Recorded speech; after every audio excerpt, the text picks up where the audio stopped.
La grosse information de la soirée, on connaît l'affiche de la finale qui débutera lundi pour ces playoffs 2022. Zug qui affrontera Zurich. On va revenir sur cet acte 4 des demi-finales express qui ont donc été réglées ce soir. Et on va y revenir avec nos invités, avec Gary Sheehan, bien sûr, avec Doug Boulanger, avec Stéphane Rochette. On va passer au crible les deux rencontres de ce soir, en commençant bien sûr par la série entre Fribourg-Gotteron et Zurich. Fribourg qui se retrouvait au pied du mur, dos au mur, enfin, vous pouvez parler comme vous voulez, de l'ambiance des gros soirs du côté du Hallenstadion. On le sait, il faut attendre les matchs un petit peu décisifs du côté de Zurich pour voir de l'ambiance. L'Opère est dans l'alignement, pourquoi ? Parce que surtout Julien Sprunger est blessé et ne peut pas jouer, le capitaine fribourgeois qui va manquer à ses couleurs. Et puis la surprise du chef, c'est un certain Kovar qui sera dans la cage. Lui qui a fait son retour au jeu et Kenville qui fait son retour dans les tribunes. Une nouvelle fois, 6e minute de jeu, c'est Zurich qui va prendre les devants. Marc Eschimann pour le 1-0. Gary, j'ai presque envie de dire que c'est un leitmotiv quand même dans cette série entre les deux équipes. C'est toujours Zurich qui a fait la course en avant. Effectivement. Puis là, c'est très simple. Bon, c'est le 4e bloc et puis il y a beaucoup de jeux, beaucoup d'équipes dans cette situation-là vont mettre la rondelle derrière le filet pour garder la possession de la rondelle. Et de cet endroit-là, personne n'est prêt à se tirer et ça dévie contre un défenseur fribourgeois. Et puis, au fond, c'est un jeu simple, mais c'est le 4e bloc de Zurich sur la glace. Ça donne de l'énergie à l'équipe, même si Fribourg a une réaction rapide. C'est un bon début de match pour eux. Desharnais, tactiquement parlant, on avait préparé quelque chose, peut-être contre Kovar, Doug, puisqu'on le voit, le wrap-around de Desharnais qui fait mouche. Oui, on en a parlé avant dans le studio. Bon, on a un beau push de Dave Sutter dans le coin. Desharnais va contourner la cage. Le défenseur de Zurich est pris devant la cage. Il ne peut pas sortir pour l'empêcher. Kovar, très faible sur ce goal. C'était le début de match. Je pense qu'il n'avait pas été dans la cage depuis un petit moment. Puis il va s'en vouloir sur celui-là.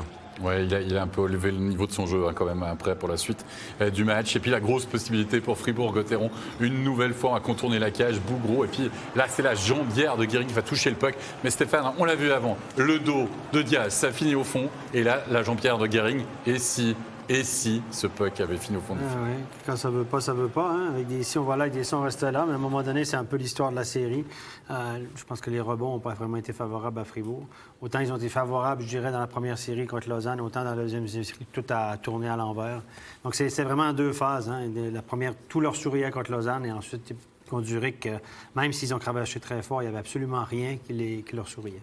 Gary, c'est du 50-50 après ces 20 minutes de jeu.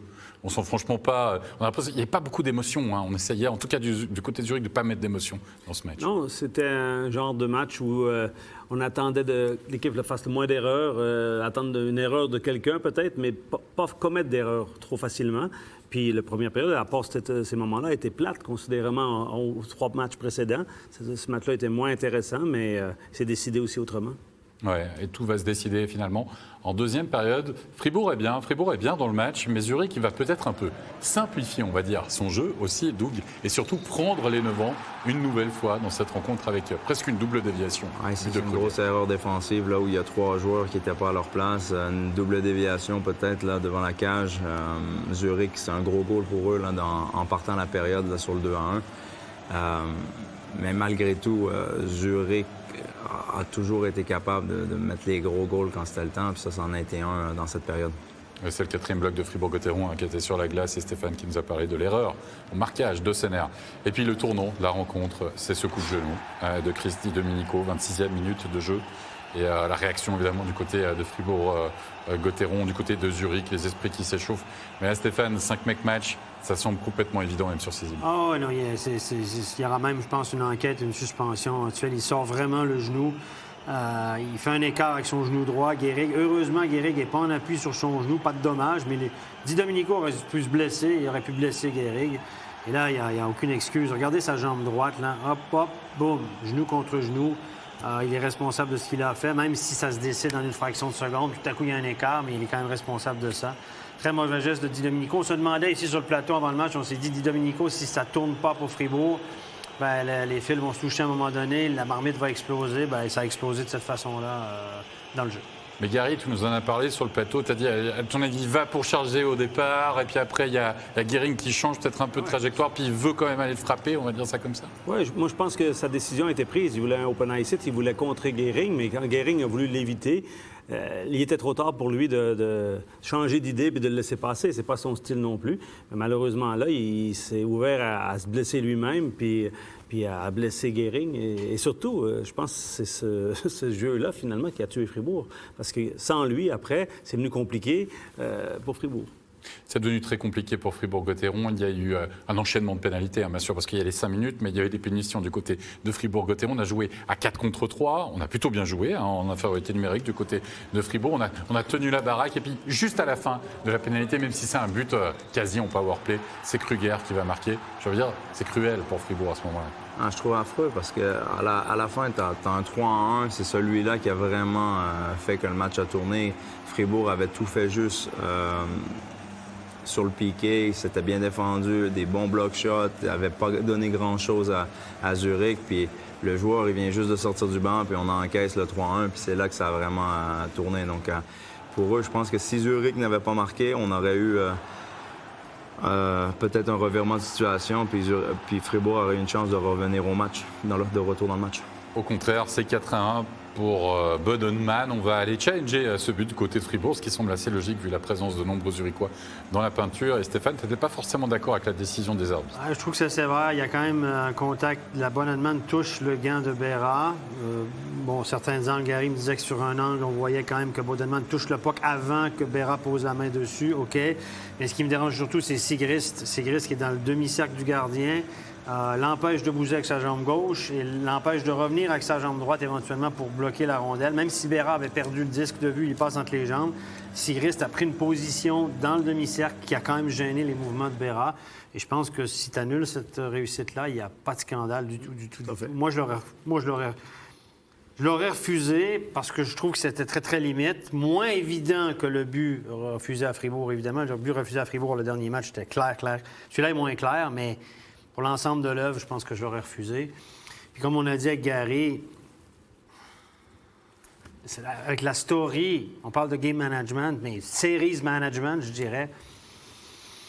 Oui, puis s'il y a une ligne qui est faite par rapport à ces décisions-là de but controversées dans la cage du gardien, dans la zone du gardien, je pense qu'il faut suivre cette ligne et elle n'a pas appliqué à 100 %. Et là, elle a une preuve. Pour moi, il fallait refuser ce but. Ça n'aurait rien changé peut-être au match, mais ça a quand même une conséquence après. C'est 4-1, puis c'est difficile de revenir. C'est justifiable. Si tu vas voir le coach de Zurich, tu dis, écoute, ton numéro 13, il était dans le demi-cercle. Il n'est pas vraiment poussé par le défenseur. Il gêne vraiment le mouvement du gardien. Jambière gauche, jambière droite, il peut revenir. Je pense que Zurich ne dit pas un mot là-dessus. Si on suit la ligne de la saison, pour moi, c'est assez clair. Ce qui me dérange, c'est au niveau de... Les gens, ils prennent ça, puis c'est là que le match, il tourne.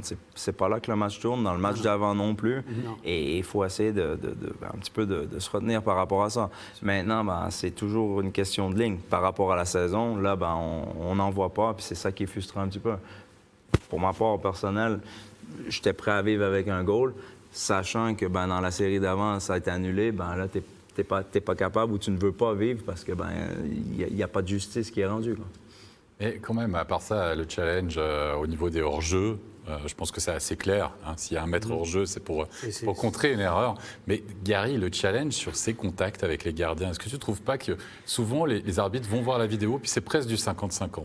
Donc de toute façon, c'est de nouveau une décision arbitrale qu'ils ont déjà eue, entre guillemets, sur la glace. Tu vois ce que je veux dire ? Bien sûr. Qu'est-ce que tu en penses de ça ? Est-ce que ça atteint son but, vraiment, finalement ? Moi, je pense que cette règle-là, posée comme ça, quand les arbitres vont décider ça, ils vont partir toujours dans l'idée de garder la décision qui est sur la glace.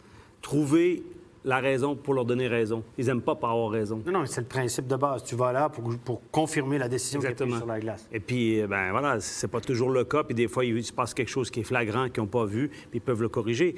Mais on devra amener des changements à ces règles-là parce que c'est trop confus encore pour moi par rapport à... Parce que téléphoner le lundi pour te dire « Oh, excuse, on s'est trompé », ça donne pas grand-chose. Et là...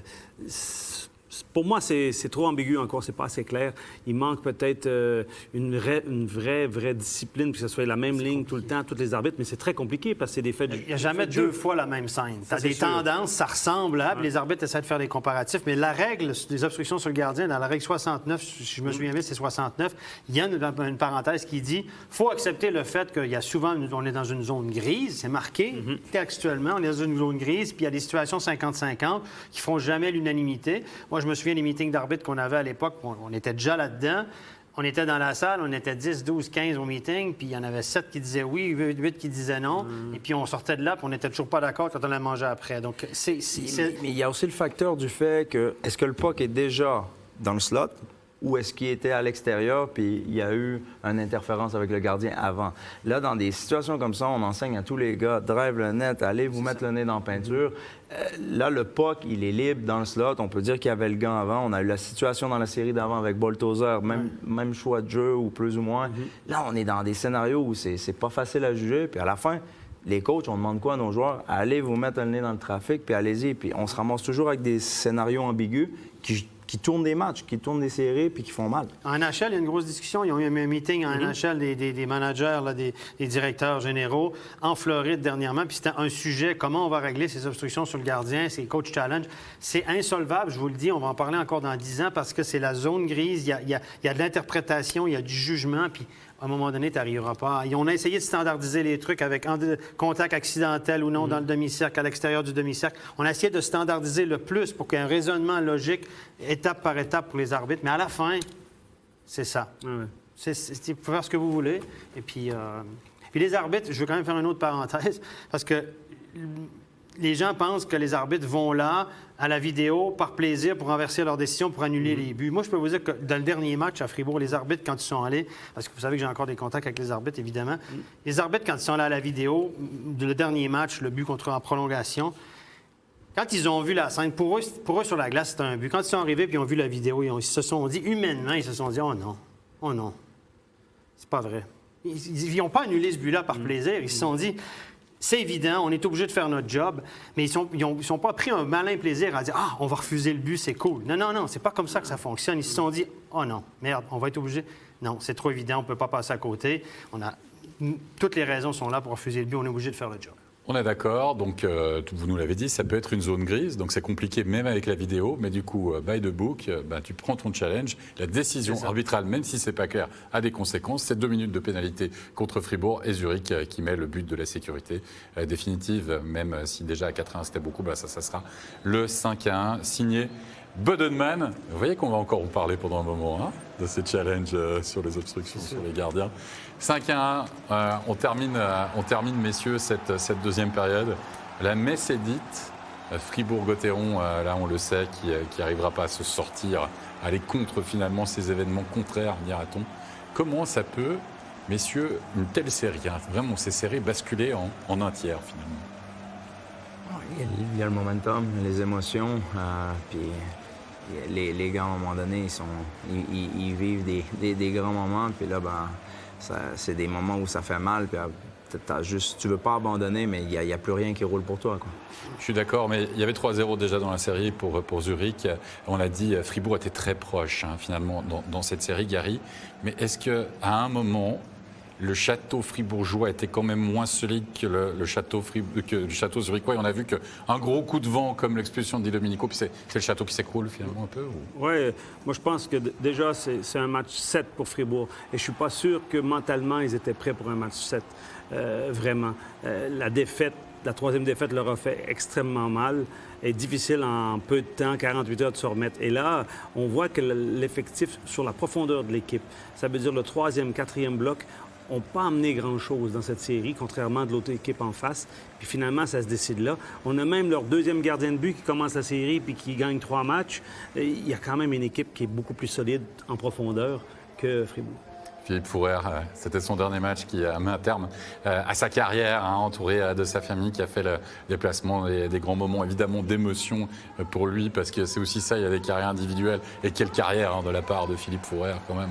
17-18, peut-être même plus encore de saison. Longue et belle carrière, très fructueuse, un défenseur très solide. Il a gagné des titres à Berne notamment. Ouais, qui a été blessé plus souvent qu'à son tour, malheureusement, mais quand même, belle carrière. Bravo à lui.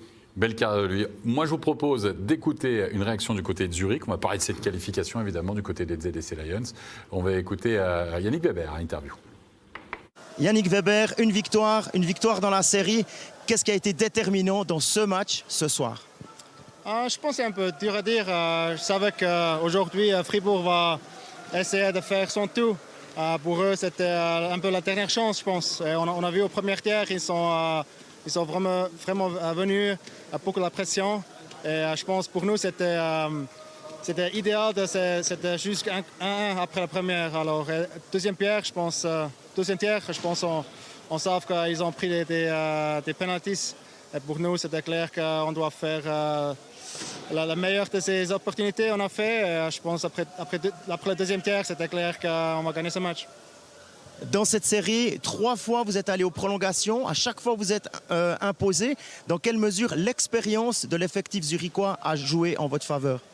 Je pense on a une équipe assez expérience. Alors c'est clair qu'on savait que cette série va être assez proche. Je pense que les deux équipes ont une équipe assez forte. Alors c'était clair que chaque match va être assez proche. Alors pour nous, au premier match, on a eu beaucoup de la confiance dans l'overtime et on se sentait bien. Alors, chaque match au overtime, on a eu beaucoup de confiance. On savait que si on fait notre jeu, on a une bonne opportunité de gagner. Et puis dernière question sur le match la série qui va vous attendre. L'adversaire sera Zug. Comment vous voyez cet adversaire zougois? Oui, c'est clair, ce sont les champions de l'année passée. Presque la même équipe, première dans la ligue après la qualification. Alors on sait que ça va être une série assez dure. Mais pour nous, c'est clair, le focus c'est pour nous. On a déjà eu une série assez dure contre Biel et aussi maintenant avec Fribourg. C'est clair, 4-0, c'est pas vraiment la vérité de la série, mais je pense que les deux séries nous donnent beaucoup de la confiance que le jeu qu'on va jouer, ça fonctionne et on peut gagner avec. Mais c'est clair, Zug est la meilleure équipe de la ligue.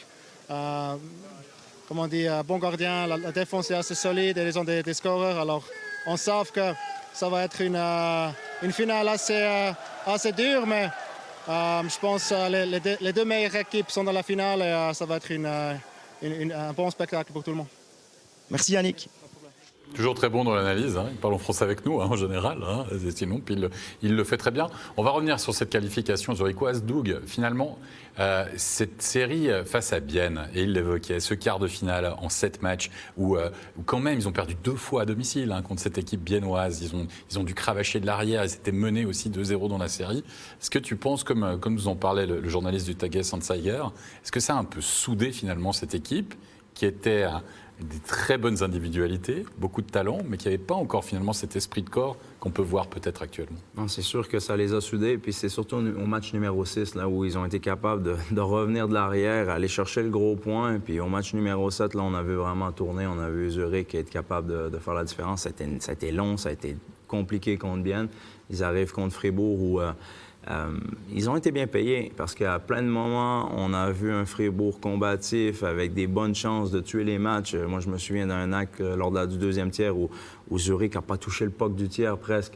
Fribourg était en feu. Tu dis, ils vont être capables de passer à travers. Puis finalement, Zurich a toujours trouvé un moyen d'endormir puis de faire passer l'orage. Puis au moment de faire la différence, ils ont été capables. Et ça, c'est ce qui a manqué à Fribourg malheureusement dans cette série, en plus des divers moments où on peut parler de l'arbitrage ou quoi ce qu'on veut, mais sur la glace, je dirais sur la longueur de la série, Zurich a mérité les matchs. Ça, c'est du côté, bien sûr, du vainqueur, de l'équipe qualifiée pour la finale. Maintenant, on va passer du côté de Fribourg-Gotteron. On va écouter le capitaine blessé mais présent du côté du Hallenstadion. On va écouter Julien Sprunger à l'interview. Julien Sprunger, comment vous avez vécu, vous qui étiez blessé, cette partie depuis les tribunes? C'est dur. Toutes les parties depuis les tribunes sont difficiles, mais c'est vrai que des soirées comme ça spéciales, on sait qu'on a absolument le besoin d'emporter la victoire. C'est difficile. On a vu, on a bien répondu à l'ouverture du score. Ensuite, on était là. Et puis, dès qu'ils ont commencé à passer le 2-1, 3-1, on a senti que c'était très, très difficile.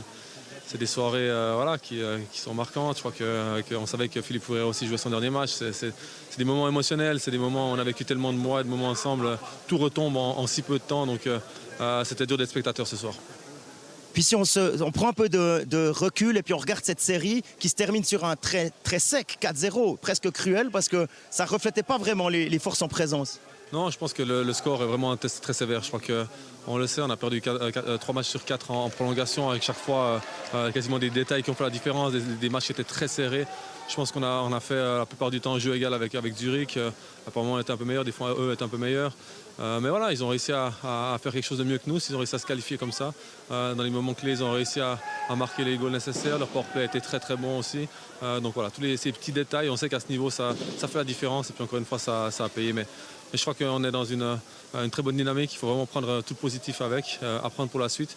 Mais c'est frustrant parce qu'on a l'impression qu'on pouvait aller plus loin cette année.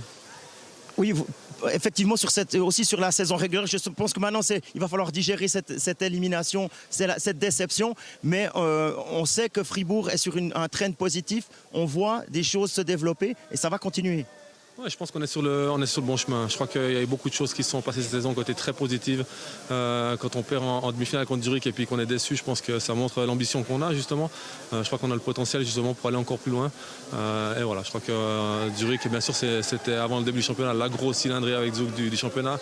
On ne nous avait pas mis devant eux. Donc voilà, mais je crois qu'on a rivalisé avec ces équipes tout au long du championnat.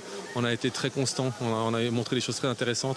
Toutes ces choses à prendre avec pour le futur. Et on est en train de construire. Donc j'espère qu'on va repartir sur le même pied pour l'année prochaine. Merci beaucoup, Julien. Carrie, on est à l'heure du bilan. On va peut-être prendre l'ensemble de la saison de Fribourg-Gotteron, si tu veux bien. Est-ce qu'on peut être déçu du côté de Fribourg quand on a fini deuxième de la saison régulière de perdre en demi-finale? Oh, je crois que oui. Je crois qu'ils avaient des grandes ambitions. Même moi, je les voyais arriver en finale. Personnellement, de la façon qu'ils ont développé leur jeu cette année, c'est depuis 3 ans, Fribourg fait un step à chaque année. Et là, ils ont juste, on va dire, rencontré un os. On pourrait en discuter longtemps. Qu'est-ce qui s'est passé pour qu'ils ne passent pas? Je pense que il n'y a pas eu les mêmes émotions que contre Lausanne qui se sont créées, même s'ils étaient très près, comme il le dit Julien là. Mais voilà, je pense que ça peut être qu'une déception finalement, même si tu signes pour jouer les demi-finales chaque année, mais à un moment donné, tu vas en gagner une, tu vas aller en finale, tu veux gagner un titre. Je pense que c'est ce qu'ils attendent, eux, puis ils veulent ça. Ils font pas exprès pour pas y arriver, c'est juste que là, il manque un petit peu quelque chose. Il manquait un petit peu de quelque chose, c'est vrai, Stéphane. Bon, alors, on va pas tirer des plans sur la comète, j'ai envie de dire, puis sur l'avenir. On sait que Domenico va partir, qui était le meilleur joueur des playoffs. Il y a Berchi qui va arriver, peut-être d'autres renforts étrangers. On va jouer avec 6 étrangers la saison prochaine. Ça risque de changer la donne. Ouais. Qu'est-ce qui manque peut-être à Fribourg, indépendamment d'une victoire face à Zurich dans ces demi-finales, pour passer au stade des cadors, on va dire? La profondeur. Des profondeurs sur ton 3, ton 4e bloc. Regardez le 4e bloc de Fribourg ce soir, ne peut pas rivaliser avec le 4e bloc de Zurich. Zurich a aussi eu l'avantage de jouer avec 5 étrangers toute l'année, un avantage qui a été octroyé d'une façon très limite. On a joué sur le règlement, OK. Et je pense que Fribourg, il manque, c'est la profondeur, de l'homogénéité, etc. Mais moi, ce que je trouve, c'est que là, on fait des projets pour l'année prochaine et tout, mais la chimie de cette équipe cette année, des fois, tu as une chimie une année qui t'arrive pas à la reproduire l'année prochaine. Tu n'as plus dit Domenico comme bougie d'allumage. C'est quand même un des meilleurs top 5 attaquants dans cette ligue. Là, tu vas chercher 2 étrangers, dont un qui est à caractère défensif, Toué, Delarose, etc. Donc, la chimie de l'équipe va changer. Cette année, je trouvais que l'opportunité était belle parce qu'on sentait qu'ils trouvaient toujours une façon de gagner. La chimie était là. Et pas trop de... Les étoiles ont été alignées toute la saison à peu près pour eux. Et moi, je pensais vraiment qu'il y avait une carte à jouer cette année. Même s'ils ont moins de profondeur que Zurich, je me disais, s'ils arrivent à reproduire ce qu'ils ont fait toute l'année, ils vont peut-être y arriver. Peut-être, même s'ils sont un peu moins bons sur le papier. Mais malheureusement, c'est pas arrivé. Puis là, c'est cruellement, encore une fois. Puis c'est dommage parce que durant la saison, Fribourg a eu une belle profondeur. Ils avaient un 3e bloc. Quand le premier bloc ne fonctionnait pas, le 3e bloc produisait. Ils ont des gars qui ont sorti comme Marchand, qui ont une saison exceptionnelle, qui a amené une certaine profondeur parce que quand les choses ne roulaient pas, il y avait toujours quelqu'un pour reprendre puis enlever de la pression peut-être sur leurs meilleurs joueurs à certains moments dans la saison. Puis quand tu arrives en play-off, il te faut ça. Il te faut peut-être un gros goal du 4e bloc, comme on a vu avec Schliemann ce soir, qui part le match avec le 1-0, une grosse mise en échec sur Chavaya, puis tu dis, bon, t'as ton 4e bloc qui t'amène quelque chose. Puis dans cette série, la 3 et la 4 a été peut-être pas aussi dominante. Moi, je repense à la fin de saison où on a, dans les 7-8 derniers matchs, laissé un peu aller, on a donné des repos, etc. Dubé nous a expliqué que c'était humain, ils étaient assurés de finir premier ou deux, puis que c'était normal à la fin de l'année, puis que l'équipe va être prête pour les playoffs. Il avait raison, mais on a quand même laissé plus ou moins aller la fin de championnat pour des raisons humaines, tout ça. Mais s'ils avaient fini premier, ils n'auraient probablement pas rencontré Zurich en demi. Hein? Est-ce que ce laisser-aller de fin de saison, Zoug a eu un laisser-aller, est-ce que ce laisser-aller de fin de saison expliqué et explicable en long et en large par Dubé ne leur a pas coûté plus cher qu'on pense? Avec des si, on va là, avec des si, on reste là. Mais moi, je me dis là, de se choper Zurich en demi-finale, un gros morceau. Ouais, un gros morceau à Zurich qui va se choper Zug, justement, pour la finale, puisque Zug s'est qualifié ce soir. On va revenir justement sur cet acte 4 du côté de Davos, entre Davos et Zug. Avec du côté notamment de Davos, eh bien, la surprise du chef, on pourrait l'appeler comme ça, Pospisil, qui fait son retour dans l'alignement à la place de Nygren. On tente son veto, on sait qu'on ne marque pas de but, on en a mis un en 3 matchs. Et puis du côté de Zug, quand c'est pas Klingberg qui joue, c'est Lander. Quand c'est pas Lander qui joue, en général, c'est Klingberg. Voilà, ça fonctionne à peu près comme ça au niveau des étrangers, même si on n'a pas l'impression que ça fait véritablement une différence. Quoi qu'il en soit, dans ce match des occasions, en veux-tu, en voilà. Dès la 4e minute de jeu, c'est Barovner qui teste les réflexes d'un certain Sandro Eschiman. Sandro Eschiman, Gary, qui va retarder véritablement l'échéance tout au long de la rencontre. Ben, si Davos est encore dans ses playoffs, c'est bien grâce à lui. Alors, il donne la même médecine qu'il a donnée sur les derniers matchs contre Rapperswil. Il le fait contre Zug le mieux possible. Et il a été excellent. Il a tenu... tu as l'impression que Zug n'était pas pour marquer ce soir, mais finalement, ils ont trouvé la faille. À 5 contre 4, Zug connaît un petit peu plus de difficultés finalement, Doug, qu'est-ce qu'ils avaient pu connaître en quart de finale. Et puis sur les 2 premiers matchs, même si leur powerplay reste excellent, là, ce soir, ça n'a pas été le cas. Non, ça n'a pas été le cas, mais ils ont été dangereux à 5 contre 5. Puis on connaît la profondeur là, de Zug qui est toujours autour de la cage, là, extrêmement dominant. Ce soir, on pensait que rien n'allait arriver. Finalement, ça a été, comme Gary l'a dit, ça a été -1 pour qu'ils égalisent le score, puis on connaît la suite. À part ça, Eschiman, est-ce qu'on peut parler un peu de révélation de la saison, Stéphane? Oui, honnêtement, révélation. Bon, à cet âge-là, on a déjà discuté ce que c'est une révélation à la fin de la vingtaine. On a parlé de révélation avec Kylian Motet, qui a éclos à la fin de la vingtaine, mais on savait que c'était un bon gardien, mais cette année, il a été étincelant. Probablement le gardien le plus impressionnant du championnat. Il a amené son équipe en play-off. Et puis, franchement, je pense que dans les prochaines années, puis ça a duré, là, c'était pas un flop, ça n'a pas été un truc de 10 matchs puis s'est écroulé. Franchement, lui, il a été vraiment bon. Sauf sur les 3 premiers matchs dans la série face à Rapperswil, il était méconnaissable et puis tout d'un coup, c'est lui qui a tourné quasiment la série, on va dire. Et puis là, on le voit, honnêtement, il n'a rien à se reprocher, il maintient son équipe véritablement dans le match. On plonge en 2e période, des actions, on veut-tu, en voilà. C'est parti, on va les voir, avec notamment un poteau, mais cette fois-ci de Davos, oui, qui aurait pu ouvrir le score, même Giannoni est sauvé par ses poteaux. Giannoni, à la fin du compte, dans cette série, il va encaisser que 2 buts. Messieurs, c'est pour vous dire aussi la qualité de Leonardo Giannoni, bien sûr, dans ces rencontres, même s'il a été battu, quoique c'était un poteau extérieur. À part ça, c'est pas le poteau le plus évident. Ça frôle les montants. 23e minute de jeu. Regardez cette possibilité pour Zug. C'est du 3 contre 1. Et Eschiman dit non, 1 fois, 2 fois. Et là, Doug, tu te dis quand même à un moment, ça va être compliqué de marquer ce soir. Oui, ça va être très compliqué parce qu'il a été vraiment dominant. Même si de notre côté, on avait Giannoni qui en avait encaissé qu'un seul, puis qu'on connaît la série qu'il a eue. Donc, ça a été un très bon duel de gardiens ce soir. Arrêt avec le bloqueur, après arrêt avec la crosse qui est bien placée. Franchement, c'est superbe, c'est à montrer. Muller, là aussi, ça a touché les montants, me semble-t-il, de la cage davosienne. Non, puis qu'on a vu plusieurs fois ce soir, là, Davos, tout le monde n'était pas coaching, ne savait plus comment il s'appelait, mais Eschiman était là pour les garder dans le match. Et finalement, l'ouverture du score qui va tomber quand même en faveur de Davos, parce que souvent, c'est comme ça, Gary, quand on domine et qu'on ne marque pas, on se fait piéger. Et sur le contre, eh bien, c'est Wellinger qui va aller marquer ce but avec un Greg Hoffman dont ce n'est pas forcément la spécialité défensive. Il est un peu planté là devant son gardien, ce puck qui revient sur Wellinger, et là, Giannoni n'y peut rien. Ouais, quand il y a des revirements comme ça, je pense que pour Davos, c'était la façon de pouvoir marquer. C'est un peu comme ça, attendre l'erreur défensive de Zug. Et il y en a eu une sur le forechecking. Ils ont pu partir rapidement de leur zone puis créer un surnombre. Et là, un petit peu le facteur chance qui revient sur Wellinger pour qu'il puisse prendre sa propre passe qui lui revient sur la palette. Et Giannoni, lui, il jouait la passe. Alors, c'est sûr qu'il était en retard. Mais bon, c'est comme ça un peu que Davos est revenu dans la série contre Rapperswil aussi avec un but au bon moment. Et puis, ça a failli faire l'affaire. T'as failli faire l'affaire. Wellinker qui veut pas le reprendre au one-timer, qui veut faire la passe, puis la passe qui lui revient finalement directement dessus pour cette ouverture du score. On se rend en troisième période avec une nouvelle tentative de Zug. Et cette fois-ci, ça c'est un beau poteau, Stéphane. C'est la barre transversale qui renvoie. L'essai de Reto. Ouais, non, c'est le poteau qui renvoie cet essai de Zug. Et finalement, Doug nous l'avait annoncé. Bah, tiens, Doug, je te laisse nous commenter ça, puisque c'est l'égalisation. Magnifique patience ici d'Hoffman qui fait une fin de tir. Puis là, tu as 4 joueurs dans la ligne. Il n'y a personne qui a été capable de Davos de bloquer le shoot. Puis pauvre Schliemann, il ne méritait pas ça là, à 19 secondes de la fin. Mais j'ai trouvé Zug très patient, très bon. Puis ils ont emmené Davos en bourrique sur ce jeu-là où plus personne ne savait comment il s'appelait.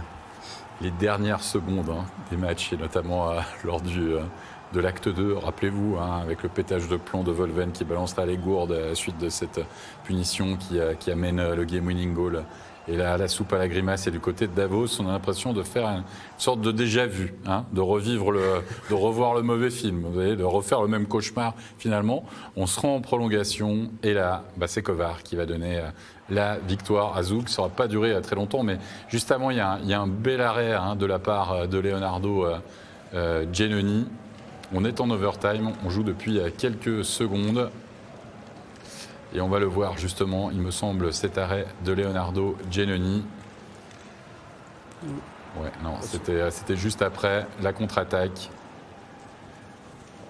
On patiente, Simeone un petit tour sur lui-même, et là, Kovar, il est là. Quand les meilleurs joueurs sont les meilleurs joueurs, Gary, en général, ça fait mouche et ça fait kin.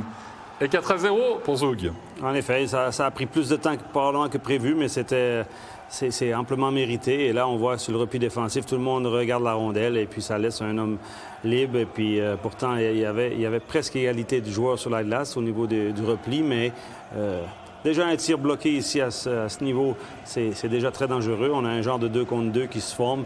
Et puis le troisième joueur, il revient beaucoup trop à suivre la rondelle. C'est lui qui avait fait bloquer son tir. Et puis Kovar, moi, je pense que Schliemann ne peut pas faire grand-chose là-dessus parce que le tir sort très rapidement puis il est masqué un petit peu par son défenseur. Il essaye de fermer le bas de son filet, mais tu donnes cette chance à Kovar, c'est au fond. Ouais, Kovar, le top scorer donc de Zug qui envoie son équipe en finale. Davos qui s'arrête là, il n'y aura pas une miracle pour ces demi-finales, mais la grande question qu'on pourrait se poser, messieurs, du côté à Davos, Stéphane, c'est est-ce qu'on n'a pas laissé finalement trop d'influx, trop de force dans sa remontada face à Rapperswil? Sûrement un peu, mais là, Zug, franchement, ce Zug-là est irrésistible. Là. Ils sont très bons, et puis en plus, ils ont une réussite insolente, il faut le dire. Ils ont des chiffres hallucinants. Voilà. Est-ce que ça va tenir? Quand est-ce qu'ils sont rattrapés par la loi de la moyenne? On ne sait pas. Ça peut être sur plusieurs matchs. Mais là, actuellement, il y a absolument tout qui leur sourit. Moi, je les trouvais moins impressionnants que l'année passée. Mais là, honnêtement, force est d'admettre qu'ils sont incroyables dans ces séries. Lugano n'a pas été transcendant, était l'artisan de son propre malheur peut-être, Davos fatigué. Mais le fait qu'ils ont fini premier, ils rencontrent Lugano et Davos, puis ils vont se taper Zurich qu'en finale. Et là, la qualité des marqueurs, ça va quand même monter d'un cran aussi. Peut-être que ça va être plus difficile pour Zug aussi. Je pense que ça va être une très belle finale. Tu parles de marqueurs, on va en écouter un justement à l'interview. On va écouter Grégory Hoffman après cette qualification pour la finale. Grégory Hoffman, qualification pour cette finale. Vous êtes allé le chercher loin ce match aujourd'hui. Ouais, on a dû attendre les dernières secondes pour égaliser, mais je crois que dans l'ensemble du match, on méritait de marquer ce goal. On a été patient de nouveau et on a réussi après à gagner en overtime et atteindre la finale, c'est super. Est-ce que c'est la grande force de Zug de toujours rester calme, même quand vous êtes mené? Ouais, on a beaucoup parlé sur le banc dans le vestiaire pendant tout le match. On savait qu'on dominait les tirs, on avait beaucoup d'occasions. Et Schliemann a à nouveau fait un énorme match. Et on se devait d'être patient. Si tu perds le focus, et il y a bien sûr de la frustration dans le sport, mais il faut savoir la gérer et être prêt quand il faut les mettre au fond. Un petit mot sur la finale, ça sera contre Zurich, qui a aussi gagné contre Fribourg. Qu'est-ce que vous en pensez? Ouais, c'est super. On va se préparer, nous, pour cette finale. Je sais pas quand c'est qu'elle commence. Ça devrait être lundi. Lundi, bon, parfait. Bon, on va se préparer au mieux. Et voilà, on est en mission, on sait ce qu'on a à faire. depuis le début des playoffs, on veut ça, maintenant c'est atteint, mais voilà, le plus gros reste à faire. Merci beaucoup, Grégory. Merci. Doug, cette équipe de Zoug, est-ce qu'elle n'est pas gonflée à bloc là? Tu viens de gagner tes 2 séries 4-0, il y a tout qui tourne, t'as pas de blessés spécialement, tu as tes meilleurs joueurs qui sont là, qui répondent, Kovar qui met le game-winning goal, Jedoni qui élève son niveau de jeu, tu as gagné l'année passée, tu as moins de pression. Qu'est-ce que tu en penses? Bon, je pense pas que tu as moins de pression, mais déjà quand tu commences avec un Giannoni qui est en feu, tu as un gardien à 95 % d'arrêt ou je sais pas quoi, déjà ça amène une sacrée confiance à ton équipe. Si on regarde Zoug a quand même des bons jeunes, ont des joueurs de 2002 là, qui jouent dans leur rang, qui ont marqué des bons goals aussi, qui ont été dominants dans cette série à certains moments. Tu te dis, waouh, ils ont quand même une belle profondeur derrière avec de jeunes joueurs qui s'en viennent. Puis à la fin, peu importe qui c'est ou quoi, tu as gagné 2 séries 4-0, c'est que tout roule puis que tu fais les choses justes. On est à l'heure du bilan du côté du HC Davos. On va écouter Valentin Nussbaumer à l'interview. Valentin Nussbaumer, élimination en demi-finale, 4-0. Qu'est-ce qui vous a manqué contre ce Zoug-là? Pas grand-chose. Tous les matchs ont été serrés. Ça s'est joué à 1 but, 2 buts ou 3 buts. Je pense qu'on a fait une grosse série. Défensivement, notre gardien elle était incroyable. Puis voilà, quoi, peut-être que... Ouais, on part quelques regrets, mais je pense qu'on sort fort en tant qu'équipe. Vous dites une grosse série défensivement, par contre en attaque, seulement 2 buts marqués sur 4 matchs. C'est clairement pas assez, que ce soit face à Zoug ou face à une autre équipe. Non, c'est clair, c'est pas assez. Et puis on l'a répété plusieurs fois dans le vestiaire que si on voulait gagner 1, 2, 3 ou 4 matchs, il fallait qu'on marque plus de buts. Écoute, il faut aussi leur donner beaucoup de crédit. Ils ont bien joué défensivement. Giannoni il aussi était très bon. Puis voilà, quoi, à nous d'apprendre de cette série pour l'année d'après. Est-ce qu'il a manqué peut-être un peu de fraîcheur après les 7 matchs contre Rapperswil? Non, pas du tout. On ne peut pas prendre ça comme excuse. Écoute, on était dans le rythme. Jouer tous les 2 jours, je pense, ça garde dans le rythme. On s'est entraîné tout un été, toute une saison pour ça. Du coup, non, c'est pas la fraîcheur. Ma foi, voilà qu'on a tout donné et puis c'était pas assez. Merci beaucoup, Valentin. Zoug qualifié pour la finale, messieurs. On connaît l'affiche, bien sûr. Zoug Zurich à partir de lundi. On vous donne le rendez-vous 19h30 sur MySports. Et puis on met les petits plats dans les grands, comme on dit évidemment pour cette finale. On aura pour chaque rencontre un reporter sur place pour vous faire des flash interviews après chaque tiers. Et Gary Sheehan sera notre co-commentateur. Il va accompagner, bien sûr, pour toutes les rencontres, à chaque fois notre commentateur sur place. Gary, tac, tac, les petits bonbons pour la toux, bien sûr, et pour être prêt dès lundi. On va récapituler les résultats de cette soirée avec 2 séries qui se sont donc terminées 4-0. La victoire 2-1 de Zoug après prolongation et le succès de Zurich 6-2. Et la finale, Zoug-Zurich, avantage de la glace pour Zoug. Rendez-vous à la Bossart Arena, donc à partir de lundi. On va remercier nos invités. Merci Gary Sheehan, merci Doug Boulanger. Merci. Stéphane, à lundi. Ah oui. Petite chasse aux œufs. Et puis après, hop, on repart évidemment pour une finale en 4 matchs. Alors, on espère quand même un peu plus sur le papier. Ça devrait peut-être durer plus longtemps. Merci à toute l'équipe technique. Portez-vous bien. Bonne soirée, bonne fête de Pâques. Bye bye.